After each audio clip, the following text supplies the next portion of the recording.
ధమాకా సినిమాకి మీరు బేసిక్గా వన్ డే ఆర్టిస్ట్. అవును. చిన్న సీన్ ఉంది, పిలిచారు, మీరు వెళ్ళారు, కట్ చేస్తే అది లెంతీ అయింది, లెంతీ క్యారెక్టర్ అయింది, సినిమాని ఒక వైబ్ తీసుకొచ్చింది, మీ కామెడీ బాగా ఫన్ జనరేట్ చేసింది, పేలింది థియేటర్స్లో. చాలా హెల్ప్ అయింది ఆ సినిమాకి మీ కామెడీ కూడా.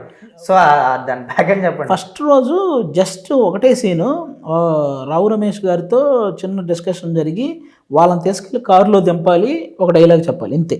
ఐ థింక్ నాకు వన్ డే కూడా కాదు, హాఫ్ డే అంతే. హాఫ్ డేకి ఎప్పుడైతే ఫస్ట్ షాట్ నాకు రావు రమేష్ గారికి శ్రీలీల గారికి మధ్య జరిగిందో, రావు రమేష్ గారిది నాది ఇద్దరు కాంబినేషన్ వెంటనే అసలు ఫస్ట్ డైలాగ్కే కెమెరా ముందోళ్ళు, డైరెక్టరు, రాసిన ప్రసన్న బ్రదరు అందరూ కూడా మానిటర్ ముందు గట్టిగా నవ్వేశారు. ఈవెన్ పక్కనున్న సెట్ అసిస్టెంట్లు అందరూ.